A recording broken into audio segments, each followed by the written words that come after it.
"Sir, that seat is not yours. Please step into the aisle." Tyler Brooks said those words without hesitation. Not because something was wrong with the ticket. Not because a system had flagged an error. He said them because Diana Hartwell was standing 3 feet behind him in the jet bridge, arms folded across her beige Burberry trench coat heels, clicking a quiet, impatient rhythm against the floor. And a man in a gray hoodie was sitting in the seat she wanted, the cabin of Eagle Wing Airways Flight 447. New York to London smelled the way first class always did at the beginning of a long flight. Leather warmed by overhead lighting, the faint sweetness of champagne already poured into crystal flutes, a trace of expensive perfume and something colder underneath it, something that had no name but that everyone in the room could feel the moment it entered. Seat 1. A was the most expensive seat on this aircraft. Window position, bulkhead row, extra legroom.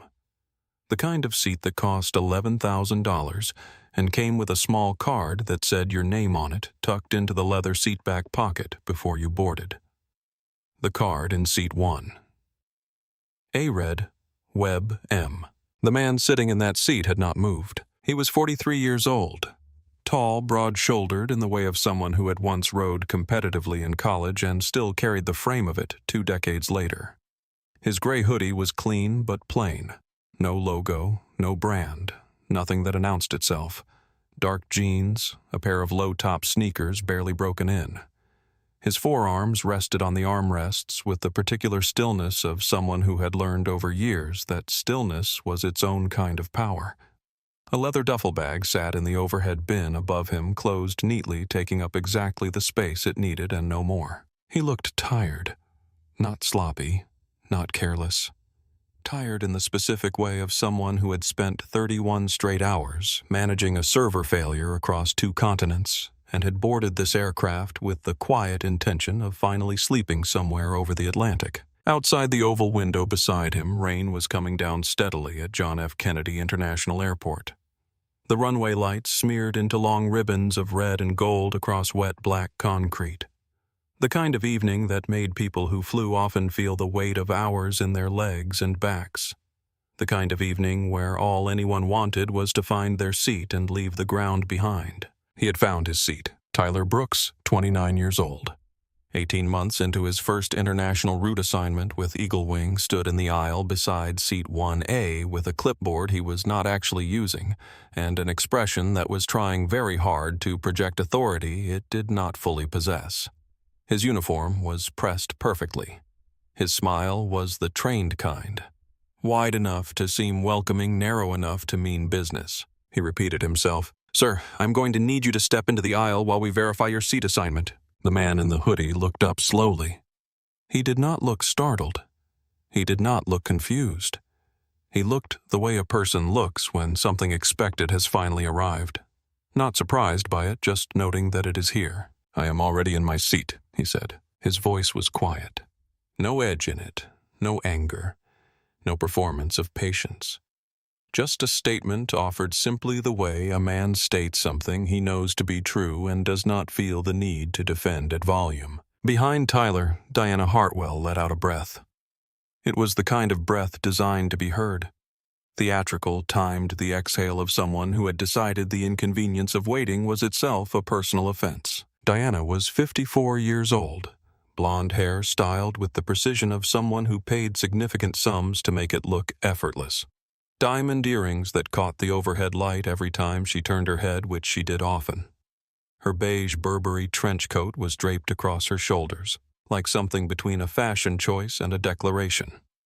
She carried a monogrammed handbag that cost more than some people's monthly rent, and she held it the way certain people hold expensive things.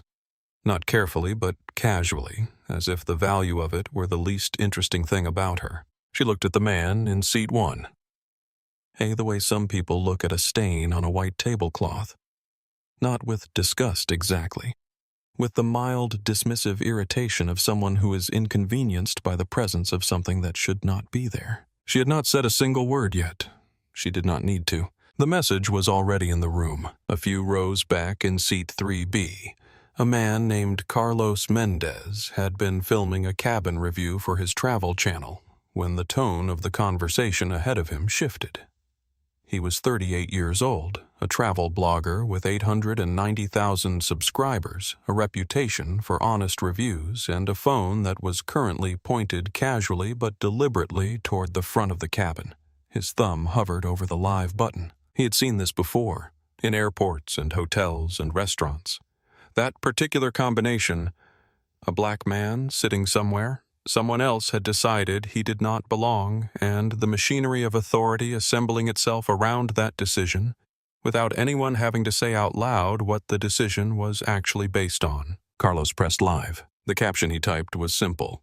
"Something is happening in first class. Watch this." 47 people were watching within the first 30 seconds. In seat 4A, a woman named Helen Marsh, 67 years old, a retired school administrator who had flown Eagle Wing 41 times over 19 years, lowered her magazine by exactly half an inch.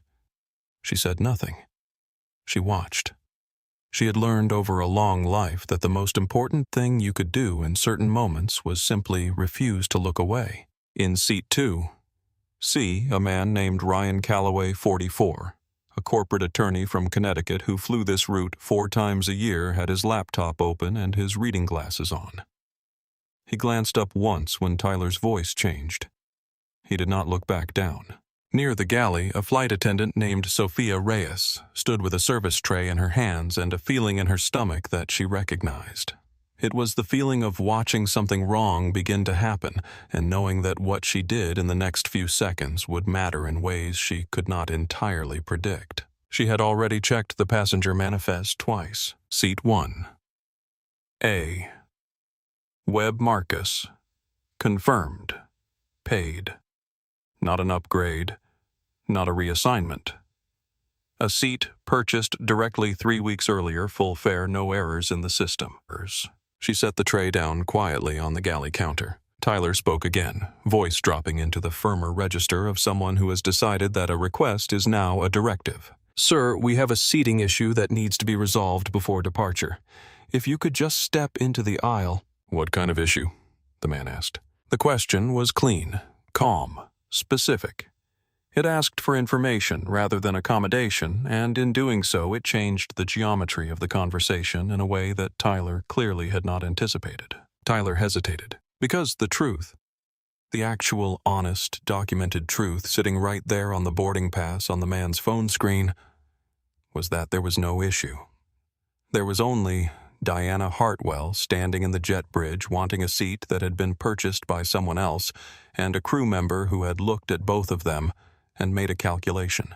The calculation had taken about 3 seconds. It was the kind of calculation that does not announce itself. It does not say, "I am making a decision based on who looks like they belong here and who does not." It says, "There is a conflict, and I need to resolve it."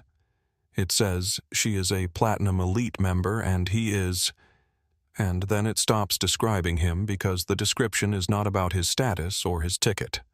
It is about his hoodie, his skin, the absence of anything around him that matches the room.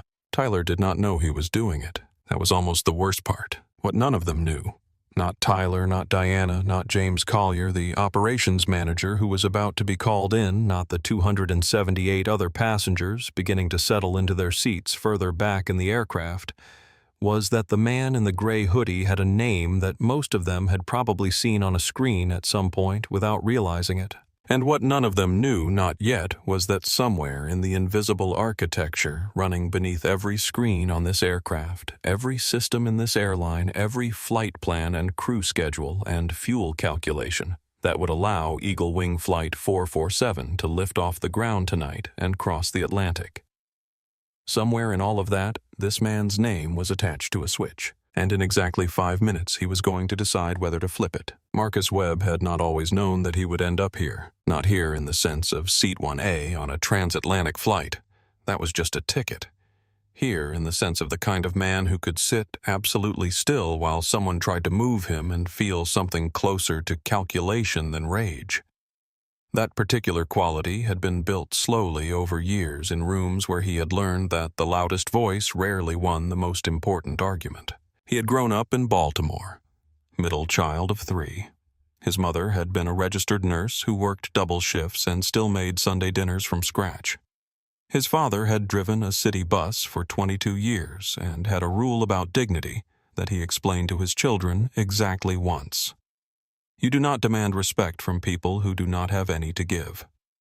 You build something they cannot ignore. Marcus had taken that advice literally. He had gone to Georgia Tech on a full academic scholarship, studied computer science and systems architecture, graduated in the top 4% of his class, and within 6 months of graduation had turned a side project, a piece of software that optimized public transit scheduling, into a small company with 2 employees and 1 municipal contract. Nexa Core Systems had started in a Baltimore apartment with a second-hand laptop and a whiteboard covered in diagrams that Marcus had to explain 3 times before any investor would take a meeting with him.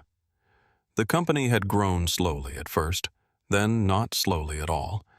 By the time Marcus was 35, Nexa Core was not a software company anymore, in the way people usually meant the term.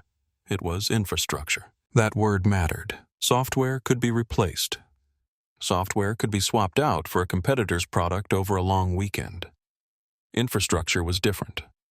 Infrastructure was the layer beneath the layer, the invisible architecture that every other system depended on, without always knowing it was there. Nexacore did not build apps. It did not build websites. It did not build the things people could see and point to and review in magazines. Nexacore built the systems that told airlines which crews to call, which planes needed fuel, which routes to file with the FAA, which gates to open at which airports at what times. It built the communications layer between dispatch and cockpit. It built the scheduling engine that balanced 30,000 variables simultaneously and made it look effortless. It ran silently, perfectly, beneath 15 major carriers in North America and 7 in Europe, including Eagle Wing Airways. Eagle Wing's CEO had signed the Nexacore contract 3 years ago and called it in a company-wide announcement the most important infrastructure decision in the airline's history. He had not been exaggerating. Within 18 months of implementation, Eagle Wing had reduced operational delays by 19%, cut fuel inefficiency by 12%, and processed crew scheduling errors down to a fraction of their previous rate. The airline ran on Nexacore the way a hospital runs on electricity. Smoothly, invisibly, and with the complete inability to function if the power went out. Marcus owned Nexacore. He had boarded Flight 447 tonight in a gray hoodie and dark jeans, because that was what he wore when he traveled alone, and because he had learned long ago that dressing like money in airports and hotels was a performance he did not owe anyone. More than that, he had boarded this flight specifically on this route with no advance notice to Eagle Wing and no announcement of who he was because of a folder sitting on his assistant's desk. The folder contained 14 printed complaints, 14 letters and emails from Eagle Wing passengers, all of them Black, 2 of them Hispanic, submitted to the airline's executive complaint office over the previous 6 months. Each one described a version of the same experience, being questioned about seat assignments they had paid for, being asked to verify documentation that other passengers were never asked to provide, being moved, redirected, downgraded, or delayed in ways that had no documented justification. Eagle Wing's executive team had received every one of those complaints. Not one had been answered. Not one had triggered an investigation. Not one had produced a single change in training protocol or behavior. Marcus had read them on a Tuesday morning 2 weeks ago, sitting at his desk with a cup of coffee going cold beside his keyboard. He had read each one twice. He had then called his assistant, Priya Navarro, into his office and told her he was going to take a commercial flight to London for a meeting he could easily have done by video call. Priya had looked at him for a long moment. She was 35 years old, had worked with Marcus for 6 years, and understood the difference between what he said and what he meant better than almost anyone. "You are going to test them," she said. "I'm going to see for myself," Marcus replied. "Same thing. Set up Protocol 7, Marcus said. "Have it armed before I board." Priya had been quiet for a moment. Protocol 7 was a feature of Nexacore's administrative backend that had never been used in the company's history. It was designed as an emergency measure, an executive-level override that could suspend client access to the entire Nexacore platform with a single authenticated command. It existed because Marcus had insisted on it during the early years when a lawyer had pointed out that the company's leverage in contract disputes would be considerably stronger if there was a concrete mechanism behind it rather than just legal language. It had been written into the system 5 years ago and never touched. "You sure?" Priya had asked. "Hopefully I will not need it," Marcus said. She texted him as he was walking toward the gate at JFK 3 hours later. "System is armed. Say the word." He had texted back, "Hopefully I will not." Now sitting in seat 1A with Tyler Brooks standing over him and Diana Hartwell performing impatience 6 feet away, Marcus was beginning to revise that hope. He had watched Tyler's approach with the attention of someone who studied behavior for a living. He had noted the way Tyler had walked past 3 other rows and checked in 6 other passengers who did not look like Marcus, without asking a single one of them to verify anything. He had noted the precise moment Tyler's eyes moved from the manifest on his clipboard to Diana Hartwell's diamonds, then made the calculation.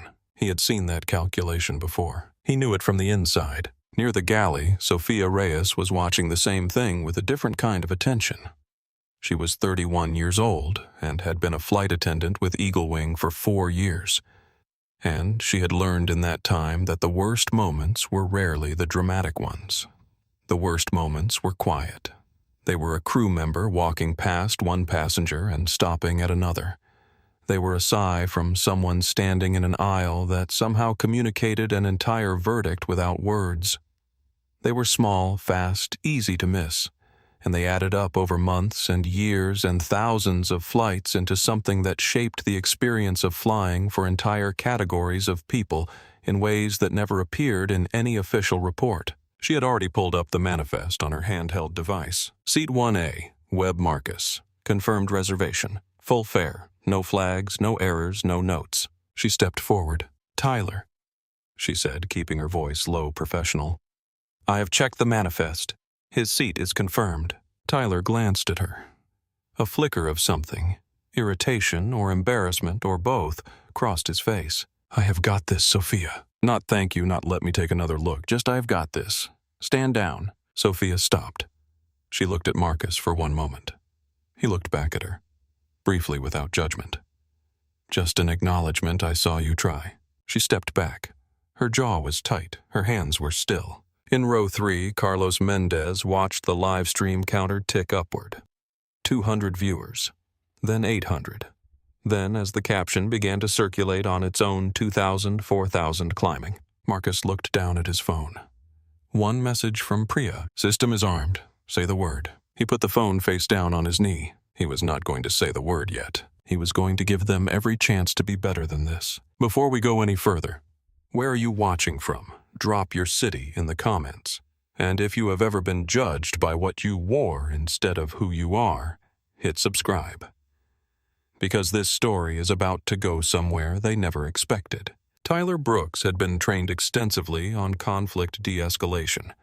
He had completed 16 hours of passenger service modules, passed 2 practical assessments, and received a commendation on his last quarterly review for exceptional composure under pressure. He was good at his job.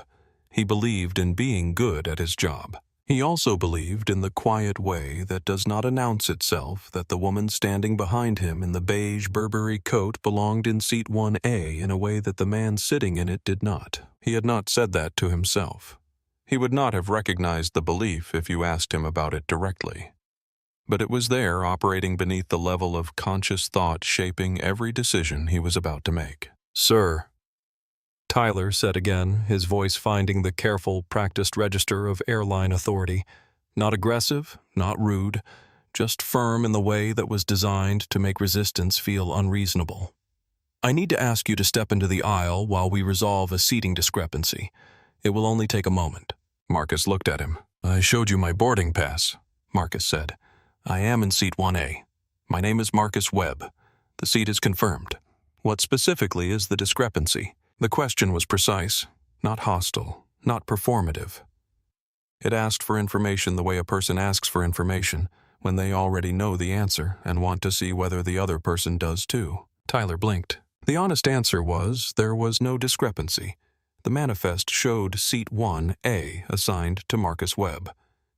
The boarding pass on his phone matched the manifest. There was no system error, no double booking, no flag in any documentation. The only discrepancy was the one Tyler had created by walking past this seat and deciding in 3 seconds that the resolution of whatever tension Diana Hartwell carried with her was more important than the rights of the passenger already seated. Tyler did not say the honest answer. There may have been a booking overlap, Tyler said. Our system has occasionally flagged certain reservations made through third-party platforms as requiring additional verification. It is a routine check. Marcus nodded slowly. Was that check triggered by anything in my booking documentation? It is a routine. Did you apply this routine check to the passenger in 2A when she boarded? Tyler paused. Ryan Calloway in 2C had stopped pretending to look at his laptop. He was watching now openly the way a man watches when he recognizes what kind of conversation he is in the middle of. From behind Tyler, Diana Hartwell stepped forward. She had apparently decided that waiting was beneath her. I always fly 1A, she said. Her voice was smooth, practiced with the easy confidence of someone who was used to rooms arranging themselves to accommodate her preferences. I have flown this route for 11 years. My assistant specifically requests this seat for me. There must have been some kind of error with the booking system. She said this without looking at Marcus directly. She spoke to Tyler about Marcus as if the person whose seat was in question was not present in the conversation. Marcus let a moment pass. There was not an error, he said, addressing Diana directly. His voice was the same, quiet, even unhurried. I purchased this seat 3 weeks ago. Full fare. Seat 1A, confirmed. The name on the reservation is Marcus Webb. Diana turned to look at him. It was the first time she had looked at him directly, and the look lasted exactly long enough to communicate everything it intended to communicate. Her eyes moved from his sneakers to his hoodie. Not quickly, not subtly. Slowly, in the deliberate way of someone making a point they believe they are entitled to make. Well, she said with a small, practiced smile, these things happen. Systems make mistakes. Not this time, Marcus said. Diana's smile tightened by a fraction. In row 3, Carlos Mendez had the camera steady. The live stream was at 4,200 viewers. The comments were already moving faster than he could read them. Is she serious? He has a ticket. What are they doing? Wait. Why is she just standing there like she owns the plane? Someone needs to say something. Carlos kept the phone still and said nothing. The scene was saying everything. Tyler, feeling the cabin's attention now and not knowing quite what to do with it, fell back on procedure. Mrs. Hartwell is a Platinum Elite member, he said, keeping his voice low as though that would make the statement less audible to the 20 people within earshot. She has certain accommodation requirements that are part of her membership tier, including preferred seating. We are trying to find a solution that works for everyone. Marcus looked at Tyler for a moment. Does her Platinum Elite membership entitle her to a seat that was purchased by a different passenger? Tyler opened his mouth, closed it. Because if it does, Marcus continued, I would like to see that in writing, and if it does not, I would like to sit in the seat I paid for. Helen Marsh, 4 rows back, had put her magazine in the seat back pocket. She was no longer pretending to be occupied with anything other than what was happening at the front of the cabin. She had flown enough, 41 times on this airline alone, to know that what she was watching was not a booking error and not a routine check. She knew it the way you know certain things when you have paid enough attention to the world for long enough, not from a single dramatic moment, but from the accumulation of small familiar patterns. Sophia Reyes was at the edge of the galley. She watched Tyler's response to Marcus's question. The half-second hesitation, the way Tyler's eyes moved back toward Diana before he spoke, and she felt the familiar weight of knowing what she knew and understanding that saying it was not going to change what Tyler had already decided. She stepped forward anyway. Tyler, she said, keeping her voice level, I have checked the manifest twice. His seat is confirmed. There is no booking overlap. There is nothing in the system that requires additional verification for this reservation. Tyler turned to look at her. The expression on his face was not angry. It was something almost worse than angry. It was dismissive. The look of someone who has already decided that a piece of information is irrelevant and is mildly annoyed at having to acknowledge its existence. "I have got this, Sophia," he said. 3 words. Flat. Final. "I have got this" meant your information does not change what I am doing. Sophia meant you are a junior crew member and I am the senior flight attendant. The combination meant stand down. Your job right now is to be quiet. Sophia stopped. She looked at Marcus. He looked back at her. Brief quiet, not asking anything of her, just seeing her. She stepped back to the edge of the galley. Her hands were still at her sides, but her jaw was tight with the particular tension of someone who has said the right thing and watched it land nowhere. Diana, emboldened by Tyler's dismissal of Sophia's objection, moved another half-step forward. "Look," she said, dropping her voice to a register that was meant to sound conspiratorial, almost kind. "I am sure you did not mean to cause any trouble. These mix-ups happen." She smiled. "Why do you not let me take the window? You can have the aisle in business class. Same champagne, I promise. Same service." She paused. Then, with the ease of someone who had said things like this before and never been challenged on them, she added, "Some seats just are not meant for everyone you know." The cabin went quiet. Not the polite background quiet of people pretending to be absorbed in other things. A real quiet. The kind that happens when something has been said in a room that everyone heard and nobody is sure who is responsible for addressing. Carlos Mendez zoomed in slightly on Diana's face. "Livestream 11,200 viewers. In the comments, did she actually just say that? Did she say what I think she said? Someone tell me I heard that wrong." Ryan Calloway closed his laptop. Helen Marsh looked at Diana Hartwell with the expression of a woman who has spent 67 years watching people show exactly who they are and who no longer finds it surprising but has never stopped finding it worth noting. Marcus looked at Diana. He did not look away quickly. He held the look the way someone holds a piece of evidence. Not to threaten, not to confront, just to make sure it has been clearly seen. "Some seats are not meant for everyone."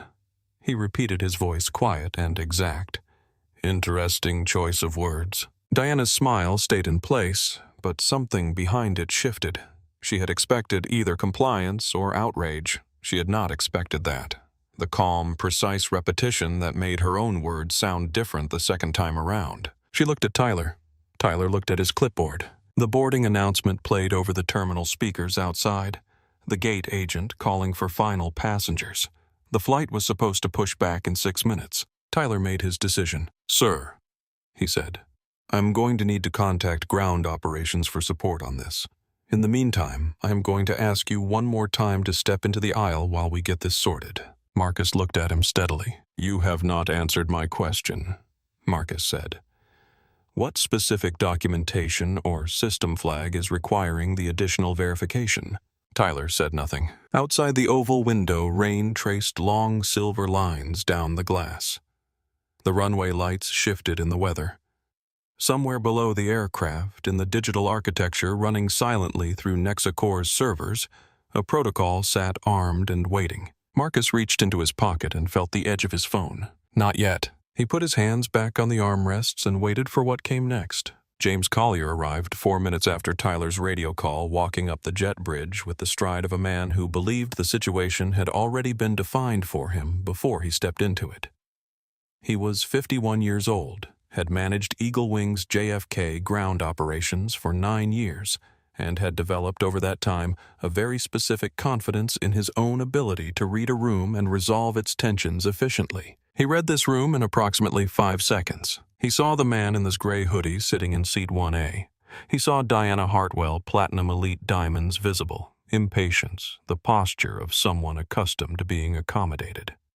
He saw Tyler standing in the aisle with the particular stiffness of a crew member who is called for backup because a situation refused to resolve itself on its preferred terms. He did not look at Sofia Reyes standing at the edge of the galley. He did not look at Carlos Mendez's phone pointed steadily from row 3. He looked at the picture he had already decided was in the frame and walked toward it. "Mr. Webb," he said, his voice carrying the formal smoothness of institutional authority. Not unkind, not aggressive, constructed to make whatever came next sound like a reasonable course of action rather than a choice with alternatives. I am James Collier, Eagle Wing Ground Operations Manager at JFK. I have been briefed on the seating situation, and I would like to offer you a resolution." Marcus looked at him. "I was not aware there was a situation that needed resolving." James pressed on. "Mrs. Hartwell is one of our most valued Platinum Elite customers. She has specific accommodation requirements associated with her membership tier, and she has requested Seat 1A for this flight. We would like to offer you a full upgrade to our premium business class section. Same level of service equivalent amenities. Or alternatively, full compensation and a seat on tomorrow's direct flight with no additional charge." He said this with the tone of someone presenting a generous offer, which told Marcus everything he needed to know about how James Collier understood this conversation. "On what grounds?" Marcus said. "Are you asking me to vacate a confirmed seat I purchased 3 weeks ago? Passenger comfort and operational considerations." "Whose comfort?" James paused. "I am sorry. Whose comfort are we talking about?" Marcus said. "Mine or Mrs. Hartwell's?" James's jaw tightened slightly. He was a man who was used to passengers accepting the framing he offered. Most people did. Most people, when confronted with the combined authority of a ground operations manager, a senior flight attendant, and a woman who radiated the specific confidence of someone who had never been told no in an airport in her life, most people adjusted. Most people decided the fight was not worth it. Marcus Webb was not most people. "This is our final offer," James said. Ryan Calloway stood up. He had been sitting in seat 2C for 11 minutes, watching this unfold with the trained attention of someone whose entire professional life involved identifying the precise point at which a sequence of events crossed from uncomfortable into actionable. That point, he had decided, was now. "Excuse me," Ryan said, keeping his voice calm. "I have been sitting here since before boarding began. I watched this man walk onto this aircraft with a boarding pass. I watched him sit in seat 1A. I watched a crew member ask him for verification documents that I was never asked for, that nobody in this cabin was asked for except him. And I am now watching a manager offer him a downgrade for a seat he purchased, while the woman who wants his seat has not shown a single document." James turned toward him. "Sir, this does not—" "I am a licensed attorney," Ryan said. "What I just described has a name, and I would encourage you to think carefully about the name before you take another step." The cabin was very quiet. Diana Hartwell's expression had shifted. Not to embarrassment. Not yet. To the particular flatness of someone whose expectation of being accommodated has been disrupted and who is recalculating. She moved. Before James could respond to Ryan, Diana stepped forward, past Tyler, past James, directly to the overhead bin above seat 1A. She reached up, pushed the latch, and lifted Marcus's leather duffel out of the bin with both hands. She placed it in the aisle, not violently, not dramatically, with the matter-of-fact efficiency of someone removing an obstacle. The sound of the bag hitting the floor of the aisle was small, but it landed in the cabin like something much larger. Helen Marsh made a sound. Not words, just a short breath that carried 67 years of having seen exactly this kind of thing and still being unable to fully adjust to it. Ryan said, "That is not—" James held up a hand toward Ryan. "Sir, please." "She just moved another passenger's personal belongings," Ryan said, his voice sharper now. "Without permission. That is not airline protocol, and you know it." Marcus was looking at his bag on the floor of the aisle. He was looking at it with the same measured steadiness he had brought to every other moment since this began. No expression anyone could read clearly. Not rage, not humiliation. Something that looked, if you watched carefully, like a man taking a final inventory before making a decision. Sophia Reyes walked out of the galley, not to the edge of it, out of it into the aisle fully. Tray down, nothing in her hands, standing where she was visible to everyone in the first-class cabin. "Tyler," she said, and her voice had changed. It had the clarity of someone who has decided that the cost of silence is higher than the cost of speaking. "I need to go on the record. The passenger in seat 1A has a confirmed reservation. His boarding pass is valid. There is no documented grounds for this removal. I am not comfortable with what is happening." Tyler's face went through something complicated. "Sophia, if you cannot support the crew decision, you need to wait in the galley." "I'm not going to the galley," Sophia said. The words were quiet, but they held. Marcus looked at her. She looked back at him. In the 3 seconds of that exchange, something passed between them that did not require words. Not friendship, not alliance exactly, but the particular recognition that happens when someone who has something to lose chooses to tell the truth anyway. "I see you," his eyes said. "I know," hers said back. Helen Marsh leaned forward in her seat. Her voice, when it came, was not dramatic. It was the voice of a woman who had decided that 19 years of polite silence was sufficient. "I have flown Eagle Wing 41 times, she said, clearly enough for the forward rows to hear. "I have had a window seat on the majority of those flights. Nobody has ever asked me to verify my boarding pass after I sat down. Not once." She looked at James Collier. "Not once," she repeated. James said nothing. Carlos Mendez's live stream was at 28,000 viewers. His phone was steady. He had said nothing for 7 minutes because he understood that his job in this moment was not to narrate, it was to witness. In the comments, the word discrimination had appeared 1,200 times in the last 4 minutes. Diana Hartwell, for the first time since she had entered the cabin, looked uncertain. Not chastened, not yet, but uncertain in the way of someone who had walked into a room expecting the usual rules and found them changed. She looked at James. James looked at Tyler. Tyler looked at his clipboard, which contained nothing useful. Then Diana leaned slightly in Marcus's direction. Her voice dropped to the register of a woman attempting to make a transaction sound like generosity. "Look, sweetheart," she said. "I am sure you did not mean for this to become a whole thing. Why do you not let me have the aisle in business, and I will take the window? You will barely notice the difference. Same champagne." She paused, and then, with the specific carelessness of someone who has said versions of this many times before and always been forgiven for it, "Some seats just are not meant for everyone you know, it is just how things work." The second time she said it, it was worse, because the first time could almost be misread as thoughtlessness. The second time had the texture of intention. In row 3, a viewer comment appeared so fast it was almost instantaneous. "She just said it again. She just said it again." Ryan Calloway said flatly, "Mrs. Hartwell." Diana turned. "Stop talking," Ryan said. "Please." It was not angry. It was the voice of a man who has heard enough to build a case and is choosing mercy in the delivery. But the instruction was clear. Diana closed her mouth. Marcus looked around the cabin once, slowly. He looked at Tyler, whose confidence was visibly running out. He looked at James, who had moved a black man's bag out of an overhead bin and had not looked him in the eye since. He looked at Diana, settling her hand on the back of the seat she had decided was hers. He looked at Sophia, standing in the aisle where she had put herself at risk. He looked at Helen, who had not looked away once. He looked at Ryan, who had stood up. Then Marcus looked at his phone. Priya's text was still there. "System is armed. Say the word." He put the phone back in his pocket. "Mr. Collier," Marcus said, "I will need your full name and your employee ID number." James blinked. "Sir." "And yours as well," Marcus said, looking at Tyler. "Both of you. That is not a request." James gave his name and ID number with the clipped precision of someone who has decided compliance in this specific thing is easier than explaining the refusal. Tyler did the same, quieter, his hands slightly unsteady. Marcus wrote nothing down. He did not need to. He had remembered names in harder rooms than this. He stood up, not because he had been defeated, not because they had won. He stood up because he had made his decision before he put his feet on the floor, and the decision did not require him to stay in the seat to execute it. He lifted his duffel bag from the floor of the aisle.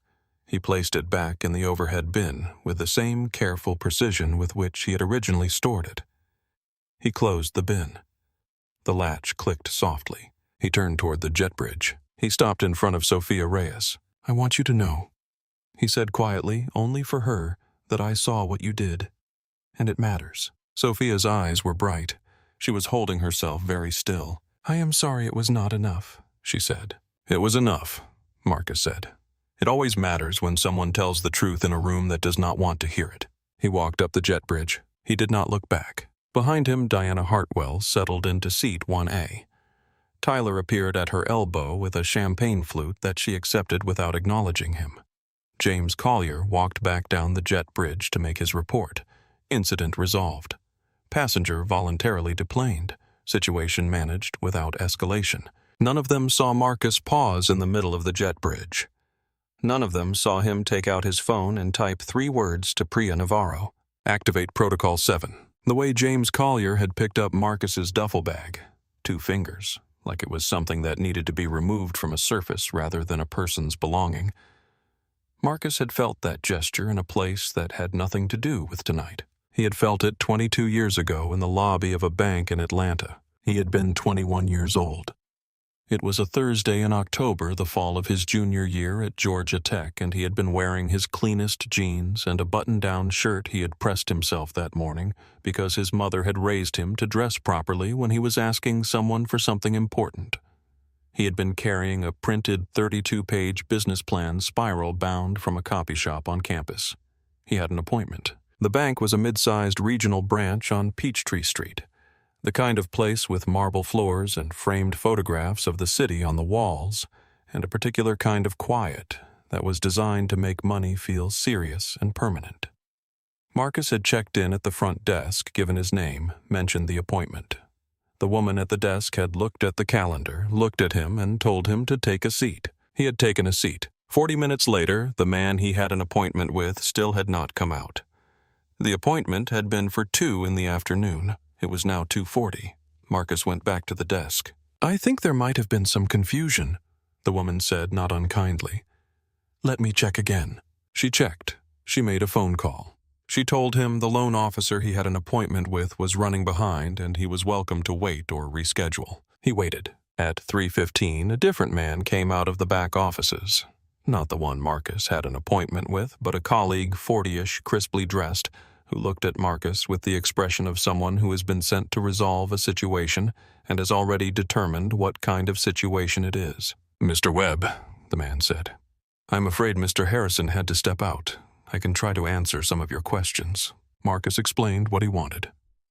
A small business account, a line of credit for initial operating costs, a startup software company with a municipal contract in process. The man listened, or appeared to listen. When Marcus finished, the man said, "Do you have a co-signer?" Marcus said the business plan was the documentation. The contract was the foundation. The projections were, "For accounts of this type," the man said, "we usually require a co-signer for applicants without an established credit relationship with the institution." Marcus had looked at the form in front of him. The form did not say that.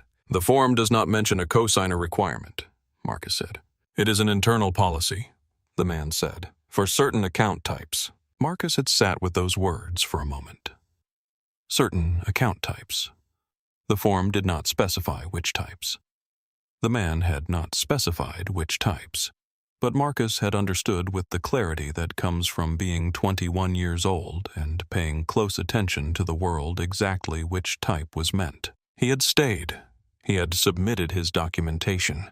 He had been moved from one desk to another, asked for the same information 3 times, had his projection models questioned twice by people who admitted they did not have a background in software development, and had finally, at 4:50 in the afternoon, been told that his application had been received and would be reviewed within 10 to 15 business days. He had walked out into the October afternoon, feeling something he was careful not to call humiliation, because humiliation implied that he had done something wrong. What he felt was more specific than that. He felt the weight of having done everything right. The preparation, the professionalism, the patience, and having it count for less than a factor he could not change and had not chosen. He had taken out his phone on the sidewalk and typed a note to himself. He kept the same phone until the screen cracked 3 years later. The note was still there when he finally transferred his contacts to a new device. Remember this feeling. Build something they cannot ignore. He had built it, but the feeling did not disappear just because you built something. It changed shape. It became quieter, more controlled, less likely to surface in ways that derailed you. But it was still there in the specific physical memory of sitting in a chair waiting for someone to decide whether your presence was legitimate. In the texture of a look that evaluated you before your words did. In the particular architecture of being asked to prove something that other people were simply assumed to already have. The second memory was sharper and more recent. He had been 29 just 2 years into Nexicor's real growth phase. The company had signed its first airline contract, a small regional carrier in the Pacific Northwest, and Marcus had flown to Seattle for the partnership finalization meeting, wearing a hoodie and carrying a backpack because that was what he wore, and he had not yet developed the particular exhaustion that comes from dressing for other people's comfort. The office building was in the financial district. Glass and steel quiet lobby, a security desk, staffed by a man in a uniform who stood up when Marcus walked in. "Can I help you?" "I have a meeting on the 14th floor," Marcus said. "Marcus Webb Nexacore Systems." The security guard looked at him, looked at the backpack, looked back. "Do you have a delivery?" The pause before Marcus answered was very small. "I have a meeting," he said. "I am the CEO. I am going to need you to wait here while I call up," the guard said in the tone of someone doing him a favor. Marcus waited. The guard called. After a moment, the elevator opened and a white man in his 50s came out with both hands extended, smiling broadly. "Marcus?" "There you are." He shook Marcus's hand. "Great timing. Come on up, everyone is ready." They walked toward the elevator. The security guard had stepped aside without making eye contact. In the elevator, the man from upstairs said, "Sorry about that. Overzealous security." Marcus had looked at the elevator buttons. Floor 14. He pressed it. "Do not apologize to me," Marcus said, keeping his voice mild. "Fix the system." The man had smiled uncertainly, not quite sure how to take that, and Marcus had let the conversation move to other things. But he had meant it exactly as literally as it sounded. The contract he signed that day was worth $4 million. The security guard never apologized. Nothing in the building changed. He thought about those 2 moments, and the 12 others in between that he had filed away in the same internal folder. The folder that did not have a name, but that every black man he knew had a version of. As he stood in the jet bridge of Eagle Wing Flight 447, rain tracing slow rivers down the terminal glass 50 yards away, his phone warm in his hand. He was not 21 years old in that Atlanta bank anymore. He was not 29 years old waiting in a lobby. He was 43 years old, and he owned the digital nervous system of the airline that had just escorted him out of a seat he had paid for.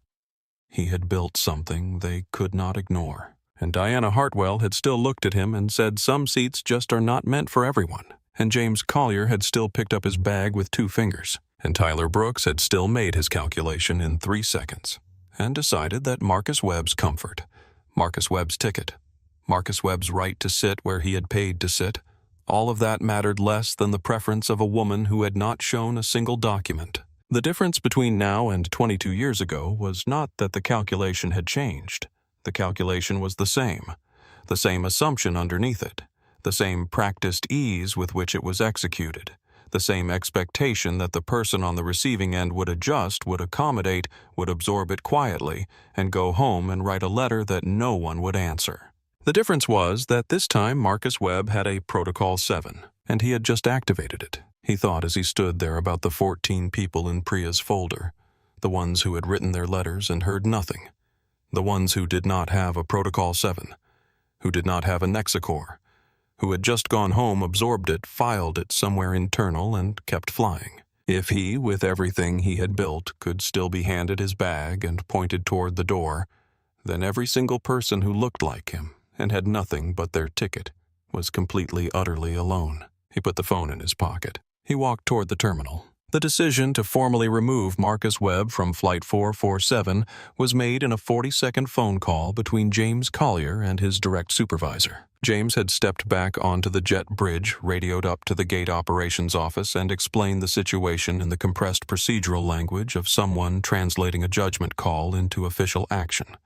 Passenger dispute over seat assignment in first-class Platinum Elite customer, with accommodation request unresolved after crew intervention requesting authorization for voluntary reaccommodation. His supervisor had asked 3 questions. Is the aircraft on schedule for pushback? Is the passenger being disruptive? Has the crew exhausted standard resolution options? James answered yes, no, and yes. Authorization was given. James walked back into the cabin with the settled posture of a man who had received the paperwork he needed, even though no paperwork had been written. "Mr. Webb," he said, stopping in the aisle beside seat 1A. His voice had found the register of institutional finality. Professionally courteous, completely closed. I have spoken with gate management. We are authorizing a full fare refund and a seat in our premium business class section for this flight, or full compensation and priority placement on tomorrow's direct service. This is our final resolution. Marcus did not move. Final resolution for what? He said. James paused. I am sorry. You said final resolution. I am asking you to specify what problem is being resolved. I have a confirmed ticket for this seat. My boarding pass is valid. No documentation has been presented to justify this removal. So, what precisely is the problem that requires resolving? The question sat in the cabin air like something solid. James had no clean answer for it. The honest answer, because a more influential customer wants the seat and we have decided her preference outweighs your rights, was not one he could say.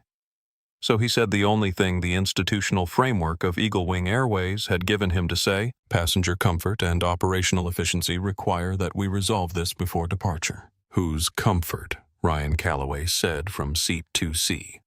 He had asked this question before.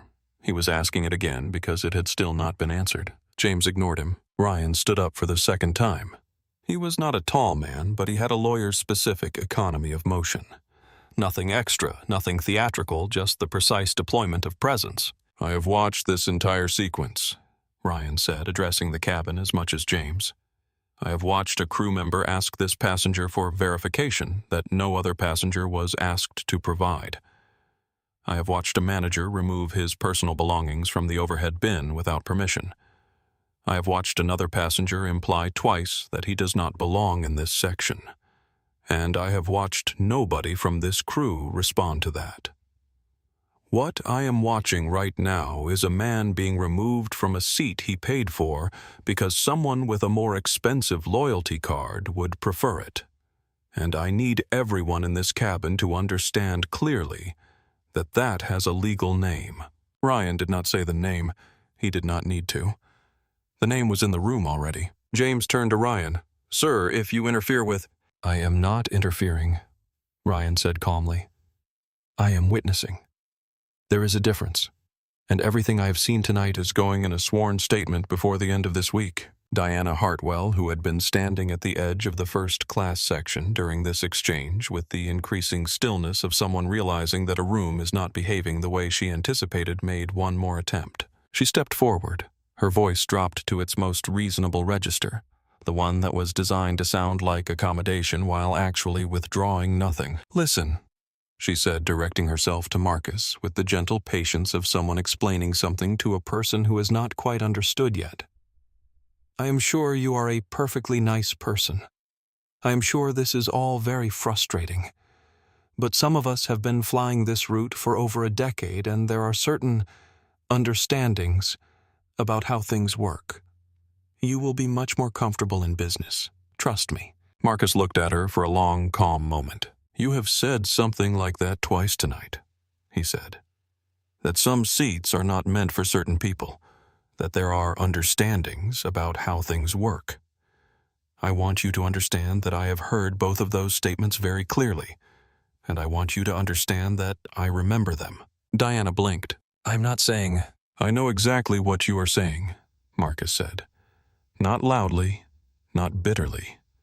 With the specific precision of a man who has spent his entire adult life watching people say exactly what they meant while maintaining plausible deniability about having said it. Helen Marsh in row 4 spoke. Her voice was not raised.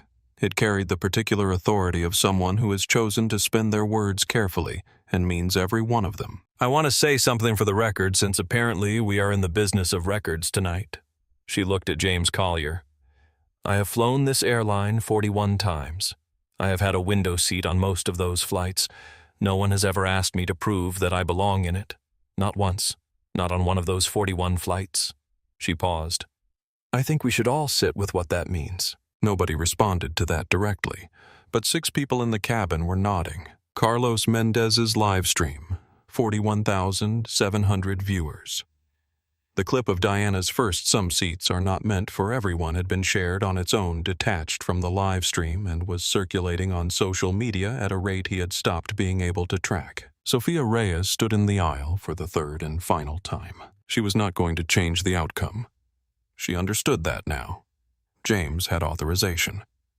Tyler had backup, and Diana Hartwell had the particular confidence of someone who had spent a lifetime in rooms that accommodated her and had mistaken that accommodation for something she was owed. Sophia could not stop what was happening, but she could be counted. "Tyler," she said, and her voice carried a clarity that surprised even her. "I want my objection formally noted. I checked this passenger's reservation twice.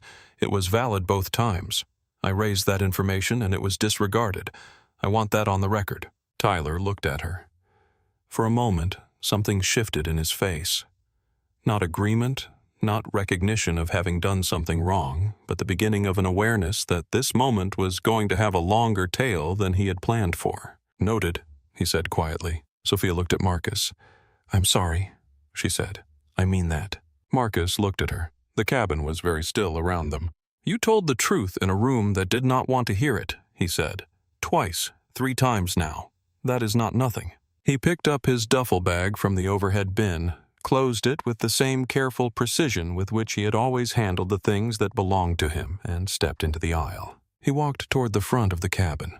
He stopped beside the champagne service cart that Tyler had already begun preparing for Diana's arrival in seat 1A and looked at it for exactly 1 second.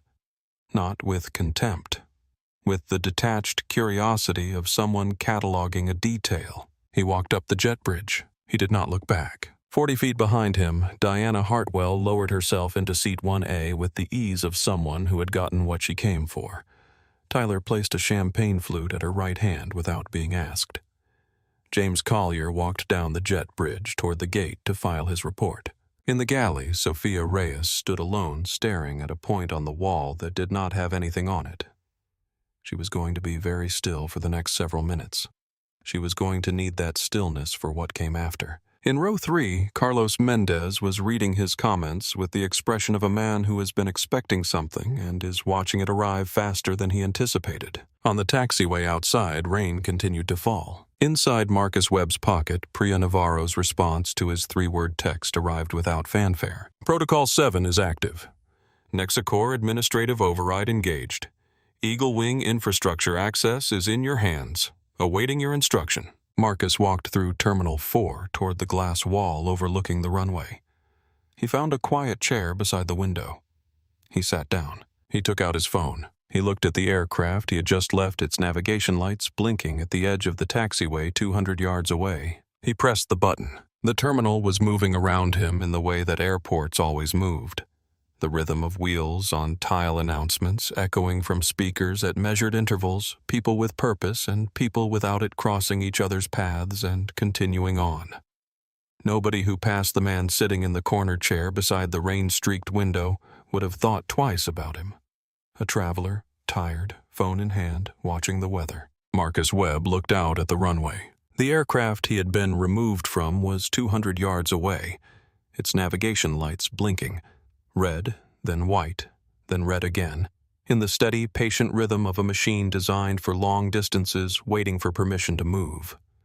Through the rain, the fuselage was a dark shape against the lit tarmac, anonymous from this distance, just another aircraft in the queue. Inside it, Diana Hartwell was probably settling the champagne glass more comfortably in her hand. Marcus looked at his phone. Priya's message was still on the screen.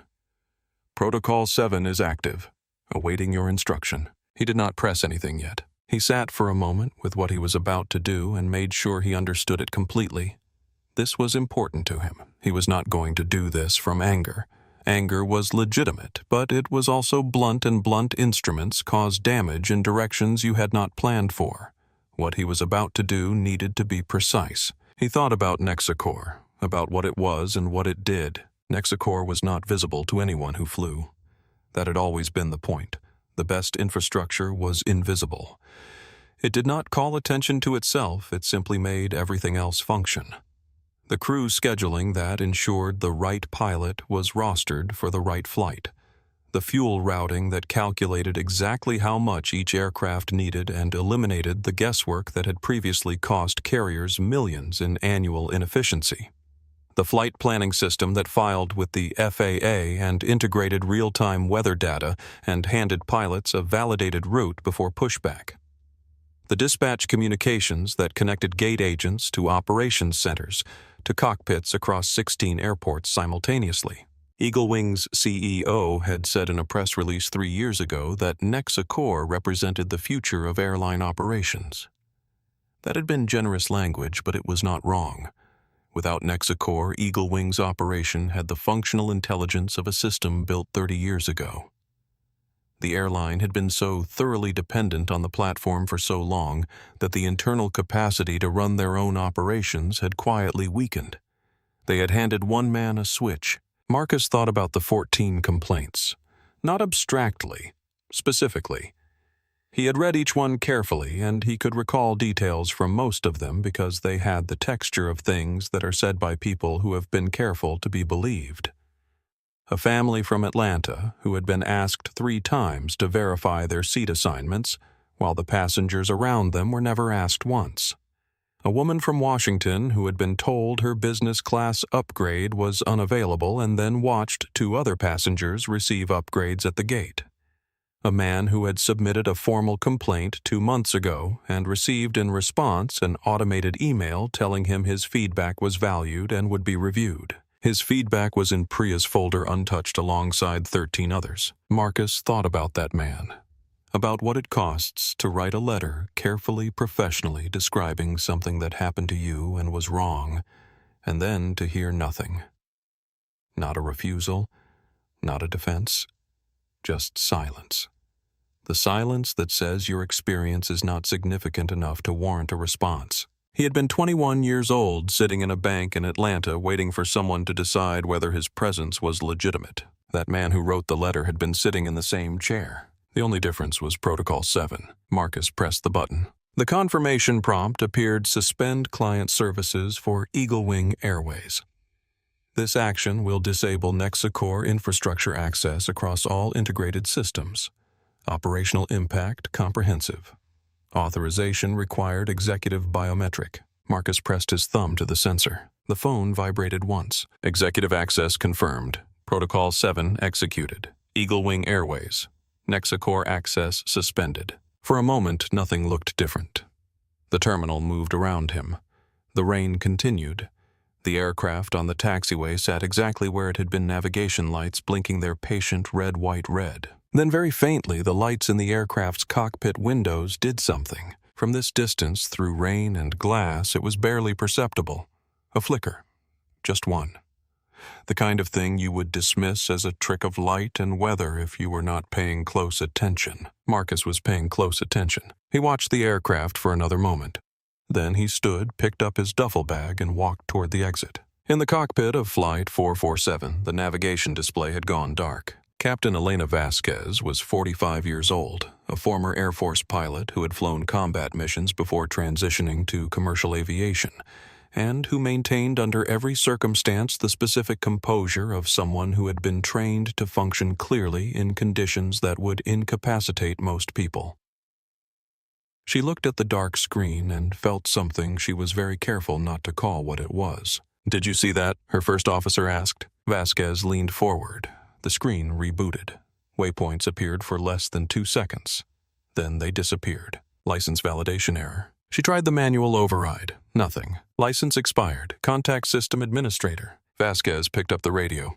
"Ground control Eagle 447, holding position. Systems failure." In Dallas, Texas, a monitoring screen in Eagle Wing's operations center went red. Then the one beside it. Then 12 more at once. Louise Garza, a 34-year-old systems engineer who had been with Eagle Wing for 6 years and who had never seen anything like what was happening on her console, right now sat up straight in her chair and said very quietly to no one in particular, "What the?" She hit reconnect. Connection refused. She tried the backup pathway. Connection refused. She tried the direct link. Connection refused. The fuel routing dashboard vanished.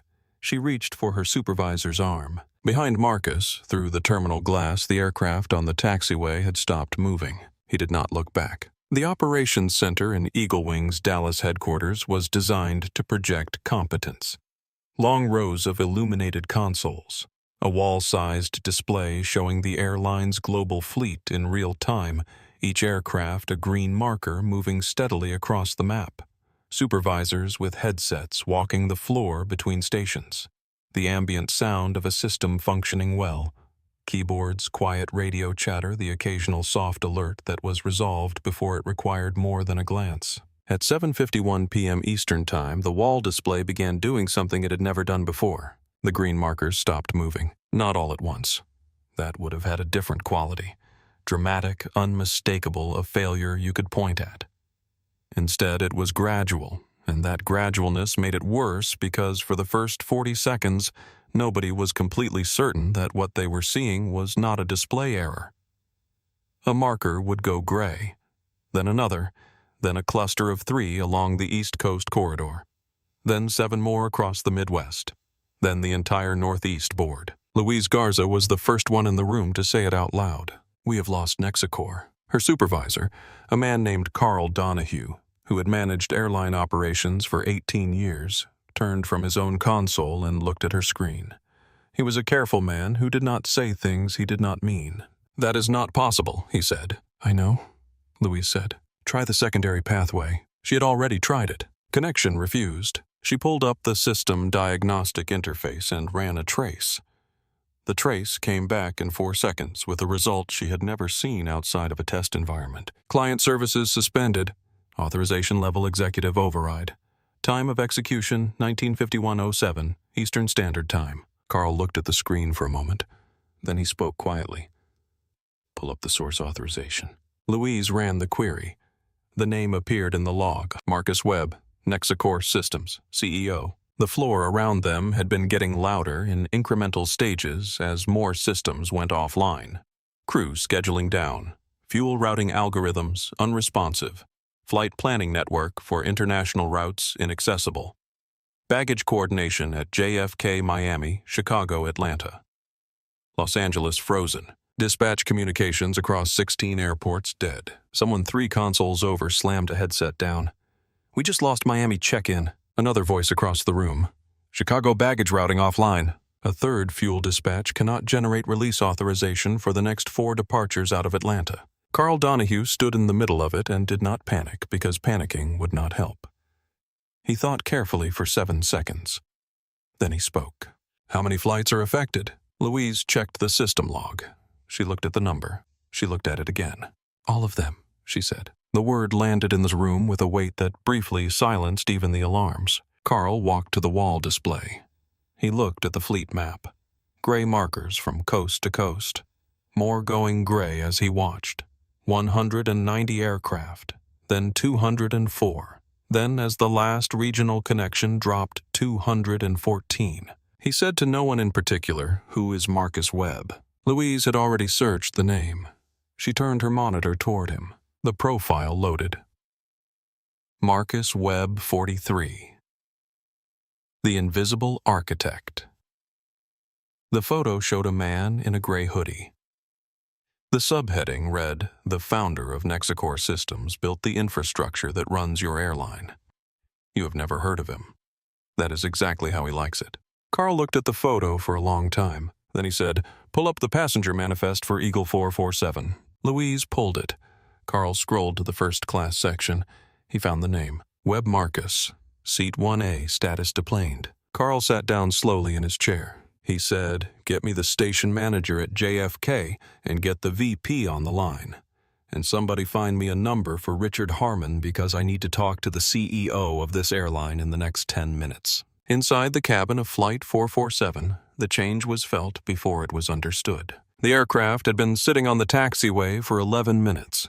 The captain's first announcement, minor systems check a few minutes, had been received with the mild, resigned patience of experienced travelers who had heard that phrase before. People had gone back to their phones, their magazines, the first sips of pre-departure drinks. Then 15 minutes passed. Then 20. Diana Hartwell set her champagne glass down. "Tyler," she said in the tone she used when Patience had completed its appointed run, and she had moved on to something more direct. "What is happening?" Tyler appeared from the galley with the expression of a man who was learning in real time that the situation he had believed he had resolved had not been resolved at all. "The captain is working through a systems reset, Mrs. Hartwell. It should be—" "You said that 20 minutes ago." "Yes, ma'am." Ryan Calloway was watching this exchange from 2C. He looked at Tyler's face, the tightness around the eyes, the forced steadiness of a person who is receiving information that does not fit the story he told himself. Ryan had seen that expression in enough depositions to recognize it. He said calmly, "Maybe the universe is trying to tell this aircraft something." Diana turned toward him with the full force of a woman who had not been spoken to that way in recent memory. "What does that mean?" Ryan said, "It means sometimes things stop working because something earlier went wrong." Diana stared at him. "That is absurd." Ryan said nothing further. He went back to looking at his laptop, which now showed 3 news alerts he had not sought out. 2 of them contained the words Eagle Wing and outage. Captain Vasquez's voice came over the intercom again. This time, the steadiness was deliberate in a way that was not quite achieved. "Ladies and gentlemen, this is your captain. We are experiencing a more significant systems issue than initially indicated. For safety reasons, we are unable to depart at this time. We will update you as soon as we have more information." A wave of sound moved through the cabin. Not panic, but the particular unease of people who have been patient and have now received confirmation that patience was misplaced. A man near row 6 leaned into the aisle. "Are we going back to the gate?" A flight attendant said they were waiting for instructions. A woman near row 5 said, "What kind of systems issue is it safe to be on the aircraft?" Helen Marsh was looking out her window. The runway lights reflected in long lines on the wet taxiway. She was thinking about something she had said 20 minutes ago, not once, not on one of those 41 flights, and about the man who had been in seat 1A and was no longer, and about the specific texture of consequences that sometimes appeared much faster than anyone expected when something had been wrong for a long time. Carlos Mendez had not said anything on his live stream for 4 minutes. He did not need to. The number on the screen was telling its own story, 89,400 viewers. He had stopped trying to read the comments because they were moving too fast. He read one, then another. Then he put the phone down for a moment and looked at seat 1. A, where Diana Hartwell was sitting with her arms folded, and then at the news alert on his own screen, which had appeared unsolicited in his browser feed. Eagle Wing Airways experiencing total network outage. Flights grounded nationwide. Sources indicate possible connection to earlier first-class incident. Carlos picked the phone back up. He looked at the camera. He looked at seat 1A. He thought about the man in the gray hoodie who had stood up, straightened his bag, and walked off the aircraft with the calm of someone who already knew something nobody else did. He said quietly into the camera, "I do not think this is about a software glitch." In the galley, Sophia Reyes and Tyler Brooks were standing 2 feet apart, not looking at each other, each staring at a slightly different section of wall. Tyler spoke first. His voice was different now. The authority had drained out of it. "The passenger we moved earlier," he said. It was not quite a sentence. It was the beginning of a thought he was not sure he wanted to complete. Sophia looked at him. "His name," Tyler said. "Did you look it up?" Sophia had looked it up. 20 minutes ago, while Tyler was making his 4th appearance in the aisle, assuring passengers that everything was fine. "Yes," she said. And Sophia was quiet for a moment. She was trying to calibrate how much of what she was feeling right now was anger, and how much was something sadder than anger. The particular exhaustion that comes from having been right in a room where being right had not mattered at all. "He runs the software that runs this airline," she said. "Runs it, owns it, built it from nothing." She paused. "His company is the reason this aircraft knows how to get to London." Tyler stared at the wall. "I did not know," he said. Sophia turned to look at him fully. "That is what I tried to explain," she said. "Not about who he was. I did not know who he was either. I told you his seat was valid. I told you twice. That should have been enough, Tyler. Who he turned out to be does not change what was right. It just changes whether there are consequences." Tyler said nothing. In Dallas, Carl Donahue was on the phone with Richard Harmon. He had explained the situation in 4 sentences. Richard had been silent for 6 seconds. Then Richard Harmon had said very quietly, "You moved Marcus Webb off his own airline's infrastructure platform." "Sir, the crew was not aware." "Find him," Richard said. "Tonight, I am going personally." "If you were sitting in that cabin right now, would you have spoken up?" "Before James Collier moved that bag." before Diana said what she said the second time. Tell me in the comments, because the difference between the people who stayed quiet and the people who did not is the whole story. Hit that like button if you are still watching. It is about to get real. Somewhere in the corner of Terminal 4, rain drew slow lines down a floor-to-ceiling window.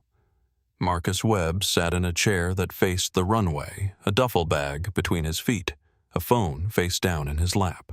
He was watching the aircraft he had left. Its navigation lights blinked steadily in the dark.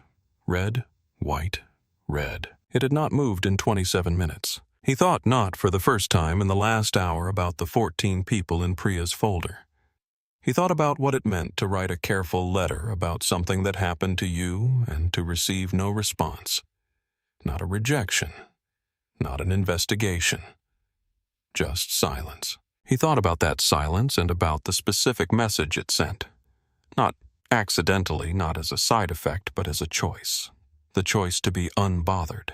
The choice that said your experience is not significant enough to interrupt the way things are. The switch in his hand had interrupted things considerably. He looked at his phone. Priya had sent an update, 214 aircraft grounded. Operations Center in full emergency response. CEO has been contacted. Marcus put the phone in his pocket. He looked at the rain. He waited. The call from Dallas to JFK reached the station manager at 8:14 p.m. Carl Donahue was direct and brief. He needed a full account of what had happened on Flight 447 before pushback, and he needed it in the next 3 minutes. The station manager, a man named Phil Garrett, who had been managing Eagle Wing's JFK ground operations for 7 years, and who had received no indication when the evening began that tonight would be any different from the other 1,100 evenings he had worked in this terminal, put the phone on his desk and did something he almost never did. He sat down in his chair and looked at the ceiling for exactly 4 seconds. Then he picked the phone back up. There was a seat dispute in first class, he said. A seat dispute. Carl repeated in the tone of a man receiving information that is simultaneously too small and too large for what it describes. A passenger was asked to vacate his assigned seat. Crew decision backed by operations management on site. The passenger was offered reaccommodation in business class. Name, Carl said. Phil typed into his system, pulled the manifest, found the record. He read the name. Marcus Webb, he said. The line went silent. Phil waited. Carl's voice, when it came back, had the specific flatness of a man processing something that has no good version. You moved Marcus Webb, Carl said. It was not quite a question. Sir, the crew was not... What was the stated reason? A Platinum Elite customer had requested the seat. The operations manager on site authorized the resolution. Another silence. What was the name of the operations manager? James Collier. Carl ended the call without saying goodbye, which was how Phil Garrett knew that something much larger than a seat dispute had occurred. He sat at his desk for another moment. Then he opened a browser and typed a name he had just said out loud for the first time in his professional life. The profile loaded in about 2 seconds. He read the first paragraph. He said a word that he would not repeat in the incident report he filed the following morning. In the cabin of Flight 447, Carlos Mendez had made a decision. He had been a travel blogger for 6 years. He had filmed hundreds of flights. He understood the difference between a technical problem and something else, and he understood it in the particular way of someone who had once sat in an airport lounge for 3 hours waiting for a flight that was not delayed. It was just that nobody had told him about a boarding change that everyone else had been notified of, and when he had asked politely 3 different crew members, each of them had looked at him the way people look at someone they have already decided is not where they are supposed to be. He had never posted that footage. He had gone home and written about the best croissant he had had in Paris instead. He was not going to do that tonight. He looked at the live stream counter. 112,400 viewers. The clip of Diana's second some seats just are not meant for everyone was already circulating independently, detached from the stream reshared across 4 platforms. With a caption, somebody else had written first class on Eagle Wing. You need to see this. Carlos composed a post. He attached a 30-second clip. The moment Diana placed her bag in the overhead bin, as if she already owned the seat. The moment James Collier moved Marcus's duffel with 2 fingers.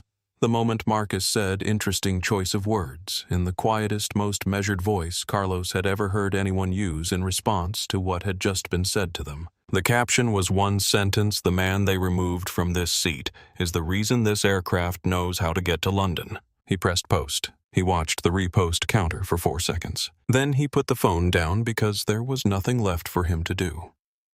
The truth was in the world now. It was moving on its own. Ryan Calloway had not posted anything. He was not the kind of person who posted things. He was the kind of person who documented things, which was a different discipline requiring different habits. He had opened a notes application on his laptop and had been writing in the precise sequential language of a man accustomed to constructing legal records, a full account of everything he had witnessed since boarding. Timestamps, direct quotes, physical actions, the order of events, the names he had heard said out loud. He was not doing this for a lawsuit. He was doing it because documentation was how events became real in the systems that responded to them, and because a man had been removed from his seat in front of him, and nobody with authority had stopped it, and Ryan Calloway had learned a long time ago that if you were going to be a witness to something, the least you owed the person you had witnessed was to make sure the record was accurate. He finished the last entry, saved the document, and closed his laptop. He looked out the window at the rain on the taxiway. Diana Hartwell across the aisle had stopped speaking. She was sitting very still, phone in her hands, doing something on the screen. Ryan could not see what she was looking at, but based on the specific way her expression had settled, not angry anymore, not impatient, but something quieter and harder to name, he suspected she had found the same profile that 500,000 other people were currently reading. "Mrs. Hartwell," Ryan said. She did not look up. "When you said what you said," Ryan said, keeping his voice even, "about some seats not being meant for everyone, I do not think you fully understood who you were saying it to." Diana said nothing. "I am not sure it would have made a difference if you had," Ryan continued, "and I think you should think about that." Diana looked up. Her face was composed in the careful way of someone applying pressure to contain something. "I did not know who he was," she said. Ryan nodded. "I know." He looked back out the window. "That is the part that should worry you," he said. In the Dallas Operations Center, Richard Harmon arrived at 8:31 p.m. He was 58 years old, silver-haired and moving with the specific velocity of a CEO who has just been told that an event which sounds small has turned out to be the largest operational crisis in his airline's history. He walked directly to Carl Donahue. "Tell me he is still at the airport," Richard said. Carl said, "We believe he took a car from Terminal 4 approximately 40 minutes ago. Destination, Manhattan, likely the Meridian. It is where he usually stays when he is in New York." Richard was already reaching for his phone. He dialed. It rang 5 times and went to voicemail. He dialed again. Voicemail. He turned to his assistant, who had followed him from the elevator. "Get me a car. I'm going to Manhattan." The assistant, a young woman who had been with Richard for 4 years and had never seen him leave the building during an operational crisis, said, "Sir, the crisis is not in this building," Richard said. "It is in a hotel in Manhattan," not answering his phone. He was already moving toward the elevator. Carl Donahue watched him go. He looked at the wall display where 214 gray markers still sat motionless across the country. He looked at the number his cost modeling system had generated in the last 20 minutes, $9 million per hour. He looked at Louise Garza, who had been at her console without a break for 90 minutes. "How long can we operate in manual mode?" he asked. Louise answered without looking up from her screen. "For international routes. Legally, we cannot. FAA requires digital flight plan verification for transatlantic departures. For domestic, we are looking at severely reduced capacity, maybe 30% of our normal schedule, and the secondary systems are starting to fail now too. The gate assignment software uses a Nexa-core connection layer. We did not know that until tonight." Carl said, "What else uses a Nexa-core connection layer that we did not know about?" Louise typed for a moment. She showed him the list. Carl looked at it. "Get me a full inventory of every system in this airline that has a Nexa-core dependency," he said. "And when you have it, I want you to understand that whatever the number is, that is the number that is about to define what happens to this airline over the next 48 hours. Louise looked at him. "I already ran it," she said. She turned the monitor to face him. The number of Nexacore-dependent systems was 47. Carl looked at the number. Then he looked at the gray markers on the wall display. Then he looked at the name in the authorization log, Marcus Webb. And he thought about a man in a gray hoodie being escorted off an aircraft by James Collier and Tyler Brooks and Diana Hartwell. And he thought, we did this. We made every one of these decisions.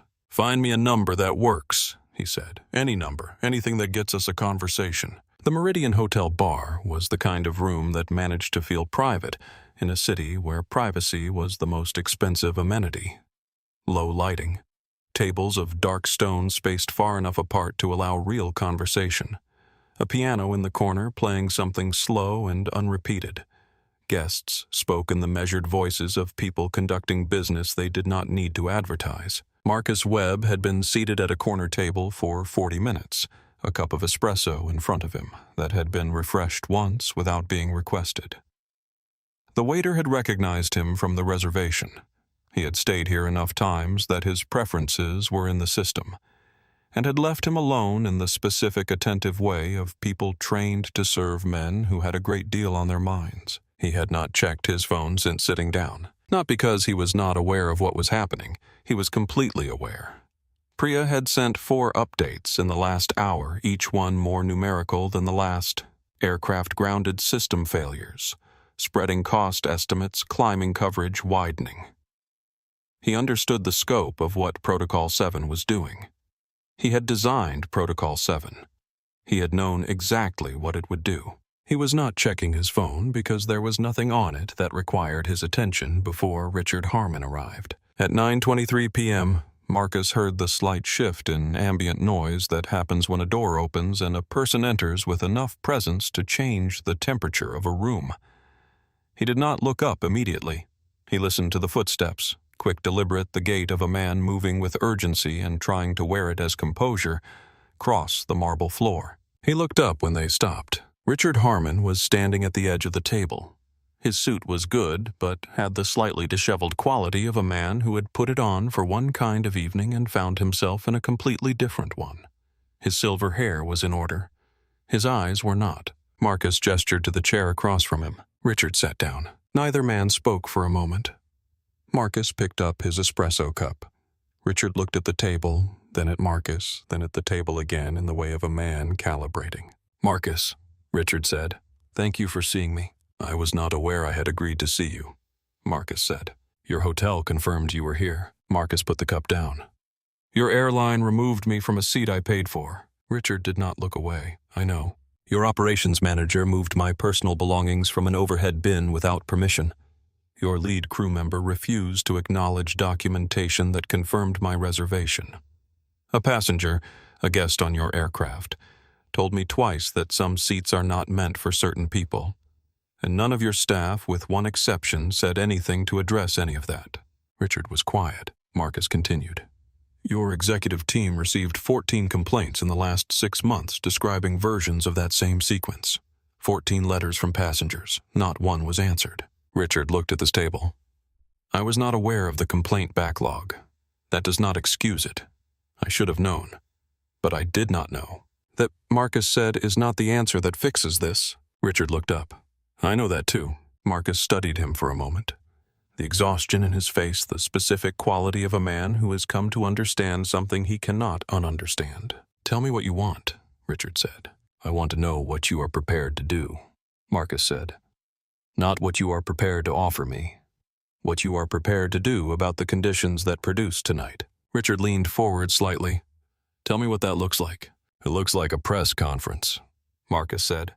"Tomorrow morning, early enough to lead the news cycle, you and your executive team, not a PR representative, not a lawyer reading a statement, you, standing in front of cameras and telling the truth about what happened on Flight 447 tonight." Richard's jaw tightened. "That will damage the airline significantly." "Your airline is currently grounded," Marcus said. "The damage is occurring regardless. The stock is going to drop." "Richard," Marcus said, "the stock was going to drop the moment someone with a camera filmed Diana Hartwell telling a black man that some seats are not meant for everyone. That moment is already on social media and will be on every television in the country by morning. The question is not whether there is damage. The question is whether Eagle Wing gets ahead of it or tries to outrun it. Richard said nothing. Marcus leaned back slightly. The press conference is not about managing the story. It is about saying what happened. Out loud, in public, using specific language. Not, we regret the incident. Not, we are committed to reviewing our processes. The word is discrimination. You use it.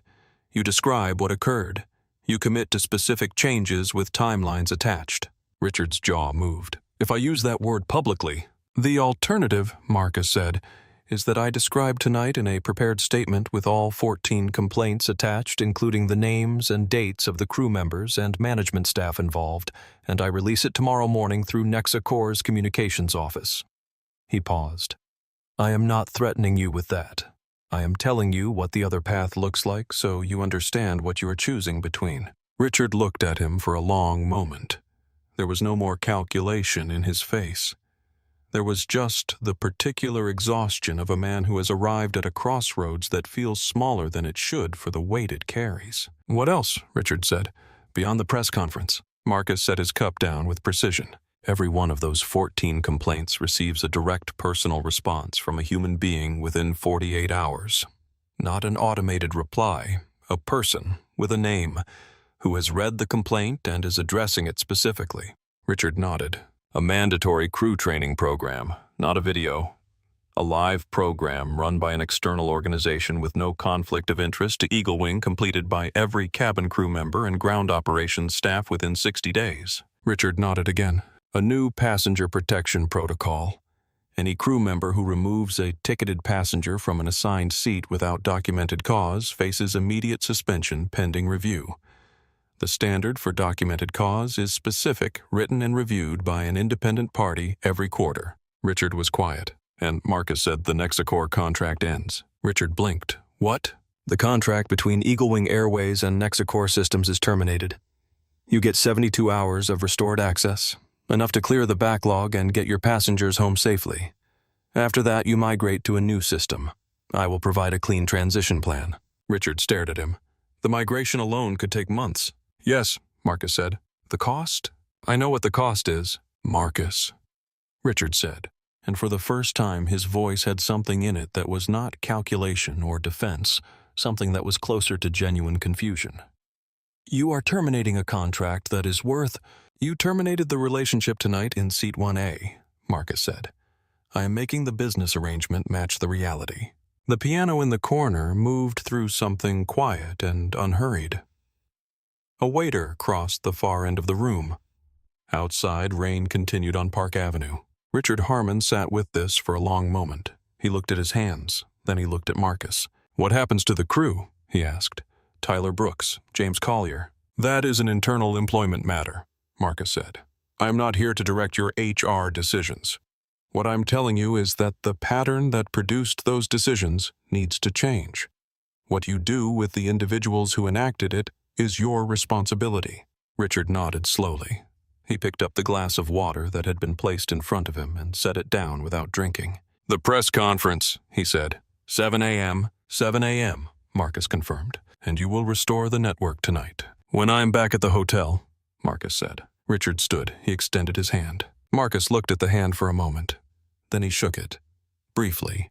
The handshake of a completed transaction, not a reconciliation. Richard turned and walked back across the room. He stopped halfway to the door without turning.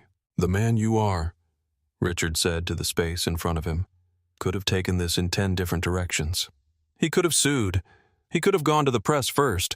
He could have left the network down for a week. Marcus said nothing. Why did he not? Richard asked. A beat passed. Because the people on those aircraft did not make this decision, Marcus said. 280 passengers on one plane. Tens of thousands of others. None of them removed me from that seat. They should not be the ones who pay for it. Richard nodded. He walked to the door and left. Marcus sat alone in the quiet corner of the Meridian Bar and looked at the rain on Park Avenue and thought about nothing in particular for approximately 90 seconds. Then he picked up his phone and opened the Nexacor administrative console. He typed a message to restore the network. Then he put the phone down, finished his espresso, and waited for the bill. At 10:14 p.m. in the Eagle Wing Airways Operations Center in Dallas, Louise Garza was the first person to see it happen. The console in front of her had been red for 2 hours and 19 minutes, not flashing. Static red, the sustained red of something that was gone rather than malfunctioning. She had stopped trying to reconnect 60 minutes ago, because 60 minutes ago, Louise Garza had understood with the clarity that comes from 6 years of systems work that this was not a technical problem and would not respond to technical solutions. At 10:14:07 p.m., the screen in front of her changed color. Green. She sat up. The Nexacore connection reestablished itself with the quiet confidence of a system that had never been confused about its own capability, only about whether it was being permitted to function. The crew scheduling dashboard loaded. The fuel routing interface appeared. The flight planning network reconnected. The dispatch communications panel lit up across 16 airports simultaneously. Louise put both hands flat on the console. She looked at the screens around her. The other engineers, operators, supervisors, all of whom had been moving through the last 2 hours with the specific economy of people trying to keep an airline alive with inadequate tools. And she watched the green spread across the room the way dawn spreads from one monitor to the next, and the next, and the next, until the wall display behind her was alive again, and the green markers were back on the map, all 214 of them still and waiting ready. Carl Donahue said, "It is back." Nobody cheered. There was a kind of collective exhale, quiet and long, and then everyone started moving again, because there was an enormous amount of work to do, and the work did not wait for relief. But Louise sat for one more second and thought about the name in the authorization log. Marcus Webb. 1951:07 Eastern Standard Time. And about the name in the reauthorization log that had just appeared, Marcus Webb. 22:14:07 Eastern Standard Time. And she thought that she would never, for the rest of her career, make a decision about a passenger the way someone on this airline had made a decision tonight. She went back to work. In the cockpit of Flight 447, Captain Elena Vasquez had been sitting on the taxiway for 2 hours and 31 minutes. She had spoken to ground control 17 times. She had walked through every backup procedure she and her first officer could access. She had made 4 cabin announcements, each one slightly harder to make than the last, because Captain Vasquez was a person who believed that passengers deserved honest information, and honest information had not been fully available to her. At 10:14 p.m., the navigation display lit up. Her first officer said quietly, "We are back." Vasquez looked at the screen. Full. Clean. Every waypoint exactly where it was supposed to be. The flight plan loaded and validated in 3 seconds. The FAA filing confirmed.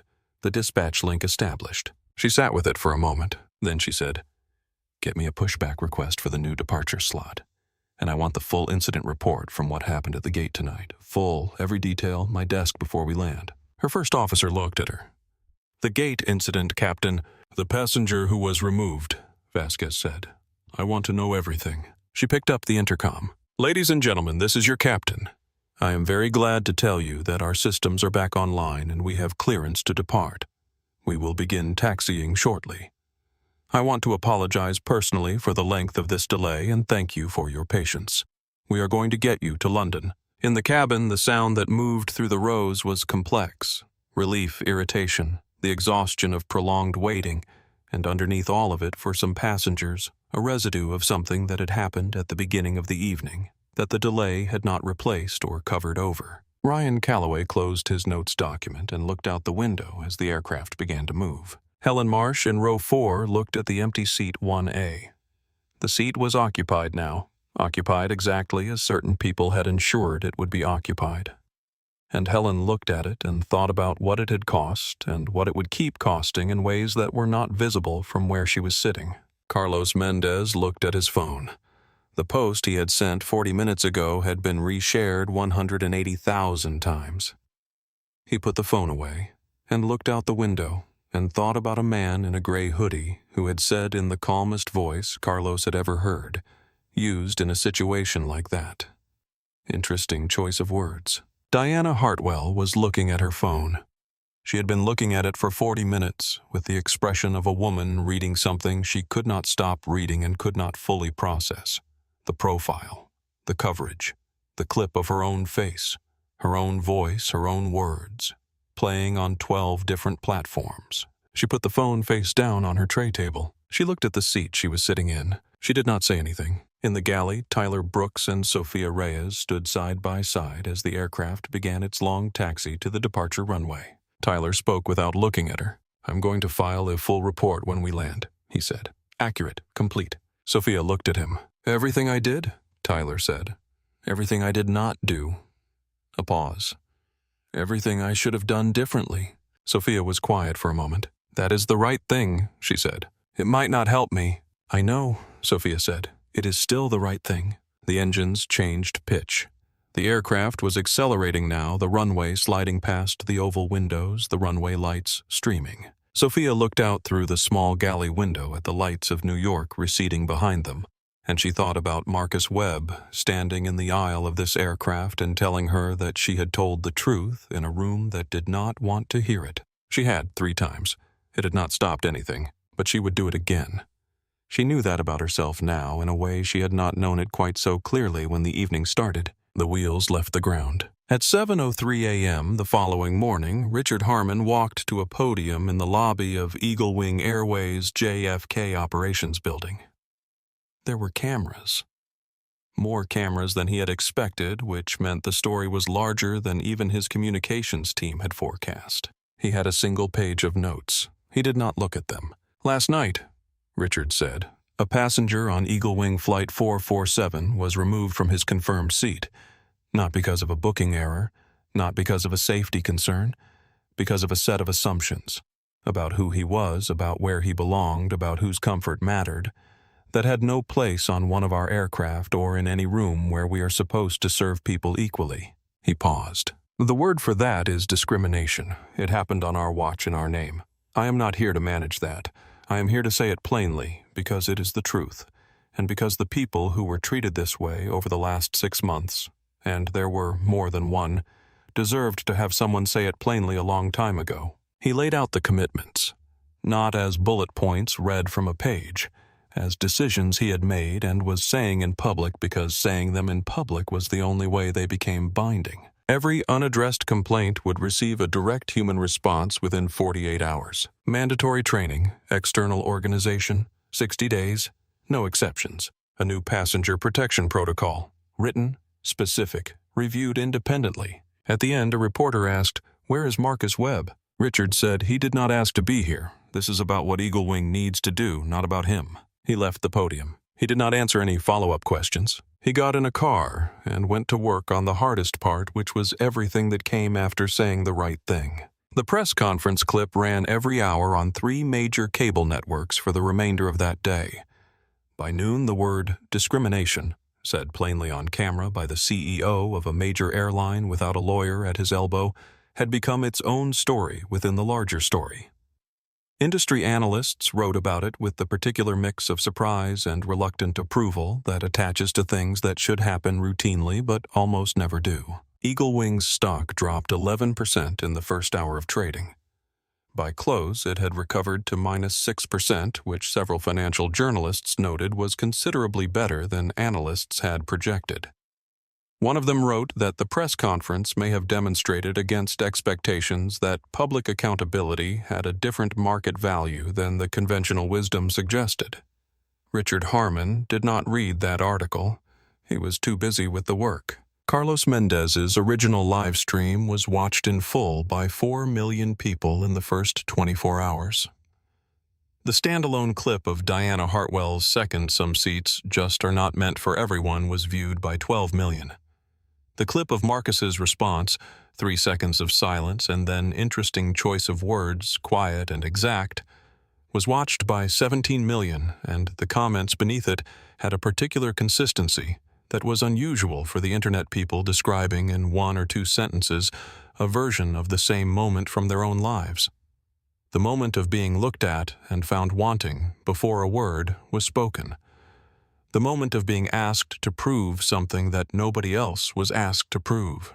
the moment of understanding that certain rooms had decided before you walked into them what you were. Marcus did not watch any of it. Diana Hartwell did not make a public statement.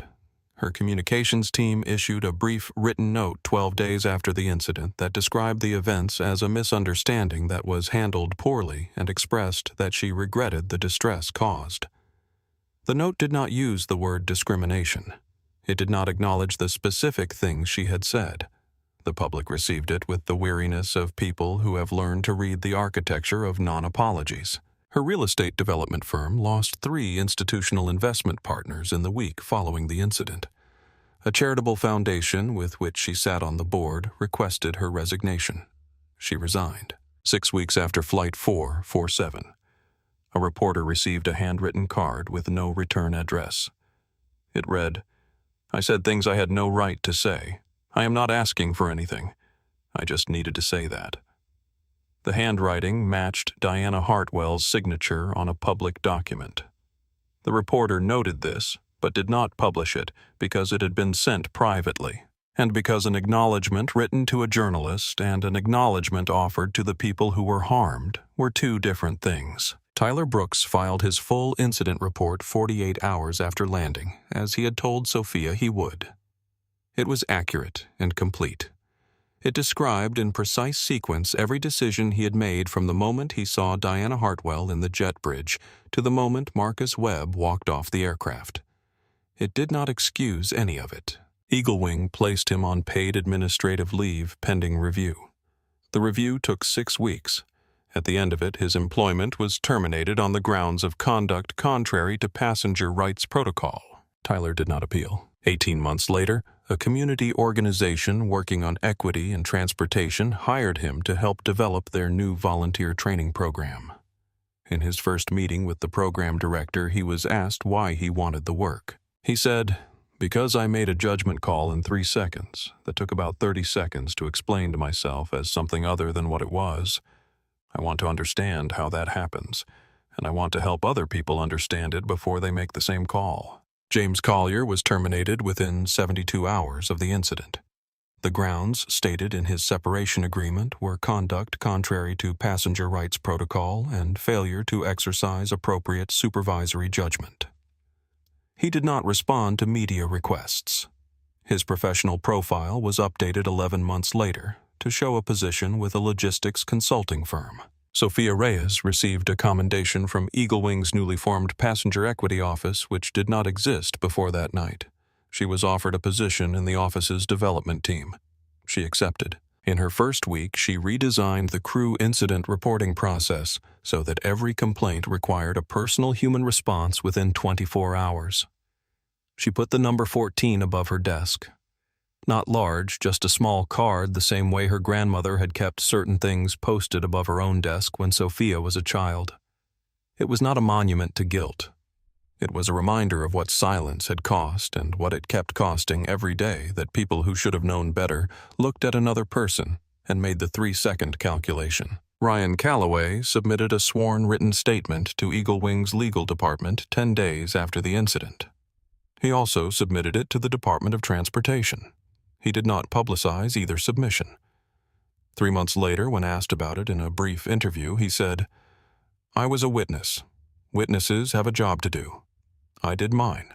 He sent one email to Marcus Webb's professional address. "I spoke up, but not early enough. I know the difference." He expected no reply. He received none for 3 weeks. Then, one morning, a one-line response appeared. "It matters that you know the difference. Keep knowing it." Ryan printed it and put it in the same drawer as his bar admission certificate. Helen Marsh flew Eagle Wing again 4 months after the incident. She arrived at the gate, checked in, walked to her seat in the window row she had booked, and sat down. Nobody asked her to verify anything. She thought about that on the flight. She thought about whether the absence of a thing being asked of her meant the thing had changed, or whether it meant she was still not the person that question was designed for. She thought it was probably both, and she thought that the difference between those 2 things was the whole conversation, and that the conversation was going to have to keep being held consciously by people who were paying attention for a long time. She looked out the window. The clouds below the aircraft were flat and white and went on as far as she could see. She thought, good, keep going. Captain Elena Vasquez received the full incident report she had requested. She read it twice. She requested a meeting with Eagle Wing's new passenger equity office and proposed that the sequence of events on Flight 447 be used as a case study in the mandatory training program, not as a dramatic narrative, but as a line-by-line examination of decision points. Where specifically could a different choice have been made? What information was available at each moment?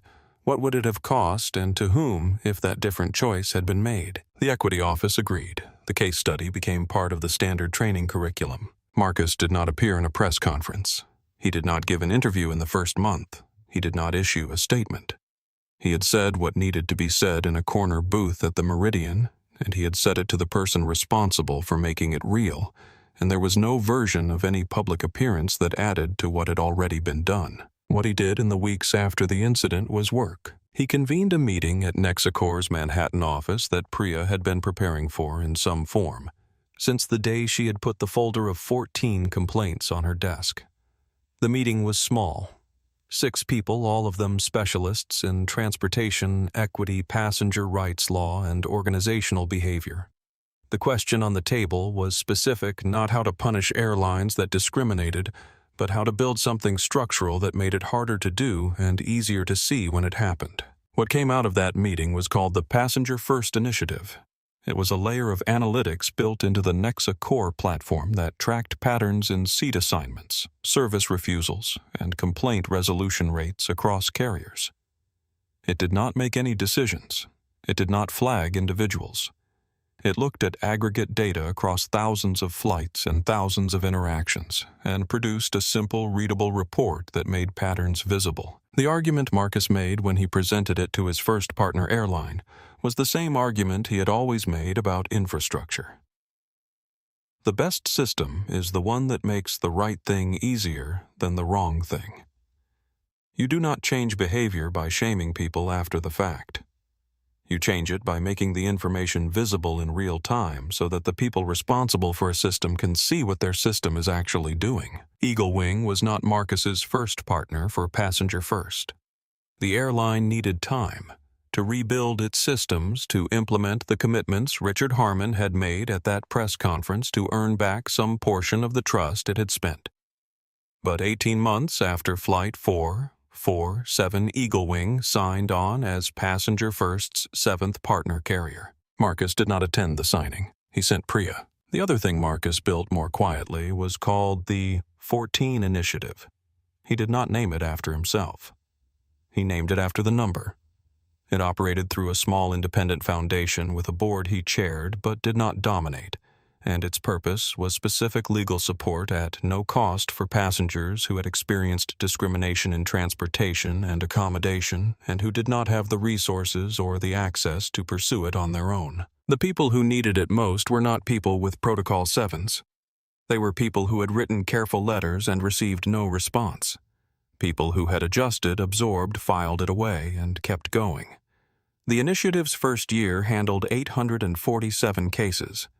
In 91 of them, the outcome was a change in written policy at the institution involved. Marcus read every case file. He did not talk about this publicly. It was not a secret. It just was not something he brought up because the work was the point, not the acknowledgement of the work. He had a framed note in his office that Priya had found and put there without asking him, a handwritten letter from a passenger who had been moved from her confirmed seat on a domestic flight and had filed a complaint that went unanswered for 4 months before the 14 Initiative had connected her with a legal advocate. The letter was 2 paragraphs long. The second paragraph said, "I did not expect anyone to take this seriously.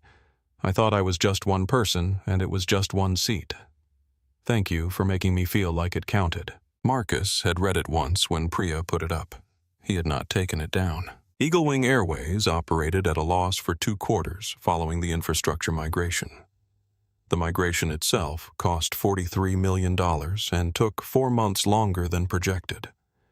3 executives left the company before the year ended, including James Collier's direct supervisor who had authorized the removal decision over the phone without knowing who he was authorizing it against, a fact that did not in the end function as an excuse. Richard Harmon stayed. He spent the next 18 months doing the work of institutional change, which mostly looked like attending meetings, reviewing policies, responding to complaints personally, and saying in both public and private the things he had said at the press conference. Not because they were popular, but because they were accurate, and he had committed to making them true through repetition and action. The airline survived. Whether it deserved to is a question that admits no clean answer. Sophia Reyes became Eagle Wing's first director of passenger equity. The number 14 stayed above her desk. She added a second card beside it, smaller, with a single sentence she had written herself the day she took the job. The work is making sure the next person does not need a folder. 3 months after the incident on a Tuesday morning in January, Marcus Webb arrived at JFK for a flight to London. Different airline. Same hoodie. He walked to his seat. Window row. He stored his bag in the overhead bin, sat down, buckled his belt. The flight attendant came by, early 30s, unhurried, with the specific ease of someone who was good at their job and knew it. "Mr. Webb," she said, looking at the manifest. "Can I get you something to drink before takeoff?" Marcus said, "Water would be great, thank you." She smiled and moved on. He looked out the window at the morning runway. The light was pale and clear, the way it gets in January at that hour when the city is still cold and the sky has not fully committed to the day yet. The aircraft was loading. People were settling. The ordinary business of departure. He was not thinking about Eagle Wing. He was not thinking about Protocol 7 or Passenger First or the 14 Initiative or Richard Harmon's press conference or Diana Hartwell's non-apology or the 14 complaints in a folder. He was thinking about a 21-year-old in a bank in Atlanta, sitting in a plastic chair waiting for someone to decide whether he was legitimate. Watching the minutes go by, pressing his hands flat on his knees to keep them still, carrying the specific undeserved weight of being made to feel like his presence required justification. He had carried that with him through everything that came after. He had carried it into every room where someone looked at him the wrong way before he opened his mouth. He had carried it into Georgia Tech and into the Baltimore apartment where Nexacor started, and into the lobby of that building in San Francisco, and into Seat 1A on Eagle Wing Flight 447. He had not set it down, but he had built something with it over 22 years that weighed more. The engines changed pitch. The aircraft began to move. He felt the familiar physics of a machine finding its momentum slow at first and then not slow, the runway light streaming past the window and the ground dropping away. He closed his eyes. For the first time in a long time on an aircraft moving at 200 miles an hour into a pale winter morning, Marcus Webb rested. If this story reached something in you, if you have ever been in that seat or stood at the edge of that galley knowing what was right and deciding whether to say it, please share this video. Not for the numbers. Because somewhere out there, someone is sitting in a chair right now, waiting for the world to treat them like they belong in it. And stories like this one remind us all what it looks like when dignity refuses to move. If you are not subscribed yet, hit that subscribe button right now. We tell stories like this every week. Stories about people who built something, stood for something, and refused to let the world shrink them down. Leave a like if this one stayed with you. And in the comments, leave 3 words for what Eagle Wing forgot that night. You know the words.